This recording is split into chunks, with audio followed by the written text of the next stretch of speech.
Hola, es el mes de junio del año 217 a.C. La Segunda Guerra Púnica había iniciado solo un año antes entre Cartago contra Roma. Y para ese mes de junio del 217 a.C., un ejército invasor cartaginés se hallaba en el territorio romano y le propinó una segunda derrota a Roma. Y esa segunda derrota fue la batalla del lago Trasimene, donde Roma perdió al 90% de uno de sus ejércitos. La situación era delicada, pero como un claro testimonio de su resolución, en el Senado romano nadie propuso establecer pláticas de paz, y en ese momento el Senado eligió a un dictador. Por los siguientes 6 meses, ese dictador tendría el control absoluto de todas las fuerzas armadas romanas. Y esa decisión subraya lo delicada que era la situación, porque elegir a un dictador era muy inusual. Y el oficial elegido fue el cónsul Quintus Fabius Maximus, un hombre inteligente con gran experiencia militar, quien pronto partió de Roma con un nuevo ejército de 50,000 hombres. Mientras tanto, el ejército invasor, bajo el mando del cartaginés Aníbal Barca, continuó con su avance hacia el sur a lo largo de Italia central, devastando la campiña a su paso, hasta que ese ejército arribó a la provincia de Apulia, al norte de la antigua Magna Grecia. Y la importancia de la antigua Magna Grecia es que esa región previamente había sido ocupada por colonos griegos, quienes solo 2 generaciones atrás habían sido absorbidos por la fuerza por los romanos. Y eso nos lleva al plan de guerra de Aníbal. Con la presencia de su ejército en el territorio romano, Aníbal esperaba provocar un alzamiento masivo de los pueblos que habían sido subyugados recientemente por los romanos. En el norte de Italia, primero había arribado a las Galias Cisalpinas, donde solo una generación antes los aguerridos galos de esa región habían sido sometidos por los romanos. Y en el sur estaban las antiguas colonias de Magna Grecia. Con todos esos pueblos de su lado, Aníbal esperaba lanzarse a destruir a Roma de una vez por todas. Entonces, ya en Apulia, Aníbal inició el trabajo de enviar emisarios para reclutar aliados en esa región. Pero en el horizonte apareció el dictador Fabius con sus 50,000 hombres. Y como un primer paso, ese romano estableció un campamento para su tropa, mientras que Aníbal se preparó para derrotar al nuevo ejército romano. Pero ahora, el cartaginés sufrió una amarga decepción. Previo a arribar a la zona, Fabius tuvo el tiempo suficiente para analizar la situación. Y desde el inicio de la guerra hasta este momento, Aníbal había sorprendido a los romanos en 4 ocasiones.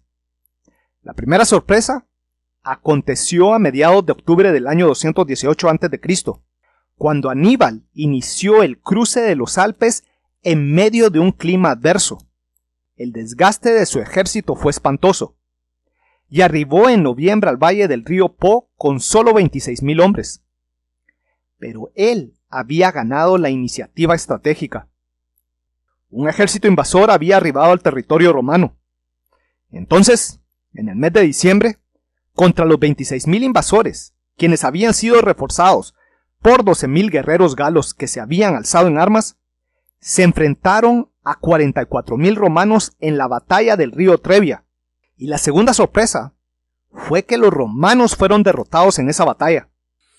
Por los siguientes meses, el ejército cartaginés se halló en el valle del Po, reuniendo más hombres y vituallas, y recibiendo más refuerzos gracias a la victoria ganada en el río Trebia.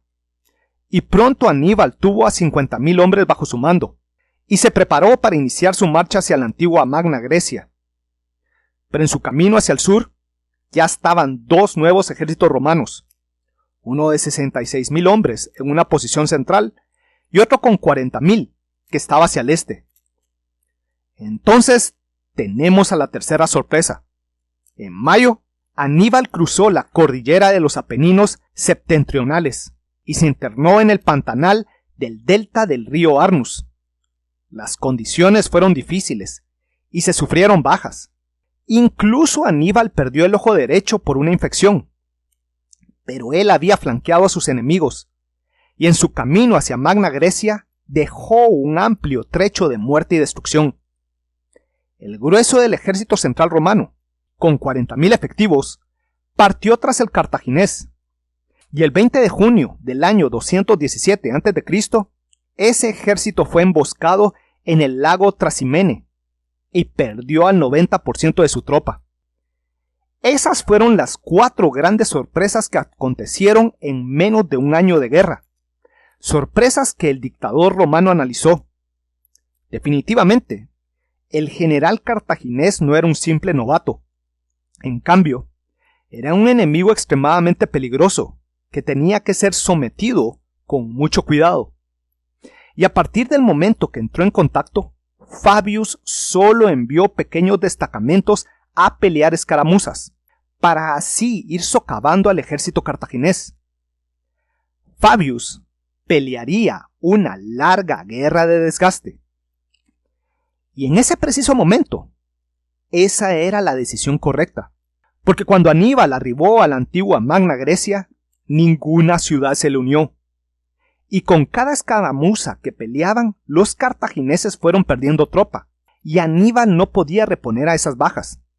Mientras que Fabius, con todo el aparato logístico de la República Romana y de la Confederación de Aliados de Roma, siempre podía recibir refuerzos. Y cuando finalmente se presentaran claros indicios que el ejército invasor estaba a punto de desplomarse, ese sería el momento de lanzar el ataque masivo final. Con su estrategia, el romano pronto se halló desgastando al ejército cartaginés. Aníbal no podía permanecer en esa situación indefinidamente. Entonces nuevamente demostró su calibre. Con una audaz maniobra, él retornó a Italia Central, esta vez a la provincia de Campania, devastándolo todo a su paso, y esperando provocar otra batalla. Fabius y su ejército le siguieron, y restablecieron el contacto, pero permanecieron a una distancia prudente, y no se lanzaron al ataque. La estratagema del cartaginés no había funcionado. Entonces Aníbal retornó al norte de Apulia, donde estableció su campamento de invierno, y después arribó Fabius con su ejército, solo para mantener el contacto. Un análisis sobrio de la situación nos indica que, para ese momento, la ofensiva de Aníbal era un fracaso, porque no estaba hallando suficientes aliados. En las Galias y Salpinas, solo había logrado reunir a un puñado de aliados, y en la antigua Magna Grecia, nadie se le había unido. Pero en Roma estaban cada vez más frustrados con la estrategia de Fabius. Por todo un año, el ejército invasor se había hallado atacando y devastando los territorios de Roma y los de sus aliados más cercanos. Y eso nos lleva a un punto muy importante. Desde el inicio de su historia, Roma se había distinguido por ser un estado capaz de derrotar a sus enemigos. La ofensiva y la agresividad en combate eran vistas como sus virtudes. Pero ahora Fabius parecía que solo estaba manteniendo la distancia. Y desde el punto de vista del público en general y del Senado, no importaba que toda la estrategia de Fabius fuera a realizar un desgaste. Entonces, en diciembre del 217 a.C., cuando terminó su periodo como dictador, a Fabius se le retiró del cargo, y en el Senado eligieron a 2 cónsules, Gaius Terentius Varro y a Emilius Paulus, quienes recibieron órdenes de acabar con el enemigo de una vez por todas, y a ellos les dieron un enorme ejército para cumplir con la tarea. Todos sabemos lo que sucedió a continuación. Bajo el mando de esos 2 cónsules, el día 2 de agosto del año 216 a.C., un ejército de 88.000 romanos se lanzó contra los 50.000 enemigos bajo el mando de Aníbal, y fue rotundamente derrotado en la batalla de Cannae. Cuentan las crónicas que algunos oficiales le sugirieron a Aníbal lanzarse contra Roma, Pero Aníbal sabía que las defensas de la ciudad eran poderosas y que no las podría doblegar sin un asedio a toda regla. Simplemente, no era una opción. Lo más importante es que ahora Aníbal marchó hacia el sur, adentrándose en el territorio de la antigua Magna Grecia. Y finalmente sucedió. Ciudades comenzaron a unirse a su causa. Y para el 212 a.C., el 40% del sur de Italia se le había unido. Y eso no es todo. En el año 215 a.C., Macedonia le declaraba la guerra a Roma. Parecía que la posición de Aníbal había mejorado enormemente. Pero era un simple espejismo, porque para el año 212 a.C., Roma ya había colocado en pie de guerra a 25 legiones propias y a 25 legiones de sus aliados, para un total de poco más de 200.000 hombres, desplegados en numerosas guarniciones y ejércitos de campo en todos los frentes de la guerra. Y es más, incluso Roma alcanzó alianzas con ciudades-estado griegas que le ayudaron a neutralizar a Macedonia. Aníbal necesitaba otra victoria urgentemente, pero nunca la alcanzaría. En el Senado romano se reconoció que sus generales no estaban a la altura de Aníbal. Así, en el año 216 a.C., tras la debacle de Cannae, el Senado prohibió enfrentar a Aníbal en el campo abierto, y ahora solo se le hostigaría. Oficialmente, se había adoptado la estrategia de Fabius, y los romanos fueron atacando a los territorios donde Aníbal no se hallara. Y cuando Aníbal arribaba a la zona, las legiones simplemente se retiraban hacia algún campamento atrincherado. Es así como los invasores y los rebeldes del sur y del norte poco a poco fueron sufriendo reveses.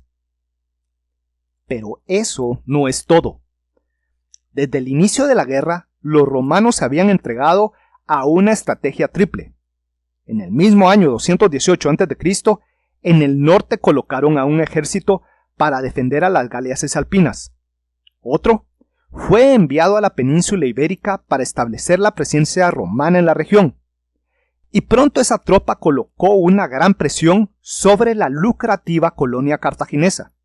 Y, en el 217 a.C., un tercer ejército se lanzó contra la ciudad de Cartago, pero este último fue derrotado y tuvo que retornar a Sicilia. Y con la grave situación en la metrópoli romana, por los siguientes años la idea de un ataque contra la metrópoli cartaginesa fue abandonada. En cambio, a partir del 217 a.C., refuerzos romanos fueron enviados a la península ibérica. Y lo interesante es que durante todo ese tiempo, Aníbal se halló solicitando refuerzos al Senado cartaginés. Pero ese cuerpo de gobierno tuvo que enviar a Iberia cuantos recursos pudo reunir, porque los romanos estaban llevando a cabo una exitosa campaña de conquista.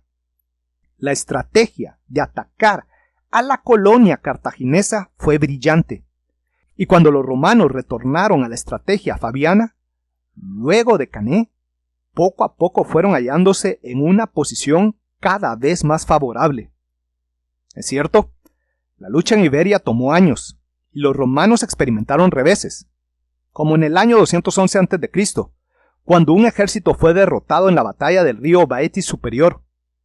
Pero su avance continuó, y en el año 207 a.C., los cartagineses fueron derrotados en la batalla de Ilipia. Y ese fue el golpe de gracia. Tras varios años más de lucha, ellos abandonaron a la península ibérica.